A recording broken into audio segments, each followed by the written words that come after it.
بہت سے لوگ پریشان ہوتے ہیں دنیا میں، یہ کام نہیں ہو رہا، وہ پریشانی ہے۔ پریشانی سب کو ہے، کس کو پریشانی نہیں ہے؟ ہر آدمی کی پریشانی الگ ہے، لیکن کیا ہم خدا کی بارگاہ میں کبھی گئے کہ پروردگار جہاں اتنے لوگ مشکلات میں ہیں ان کی مشکلات کو حل کر، میری مشکل بھی حل کر پروردگار۔ خدا تو چاہتا ہے کہ یہ دعائیں ابو حمزہ عثمالی، یہ امام سجاد کی دعاؤں کو آپ دیکھیں کہ کس طرح ہم خدا کی بارگاہ میں امام فرماتے ہیں کہ پروردگار تو دنیا میں تو نے میرے گناہوں کو پوشیدہ کیا ہوا ہے، چھپایا ہوا ہے،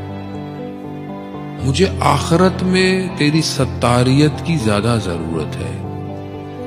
کیونکہ یہاں پہ تو اگر میرے گناہ چھپے ہوئے ہیں تو مجھے سزا تو ویسے بھی نہیں، لیکن وہاں روز قیامت میں جب سب کچھ کھل جائے گا،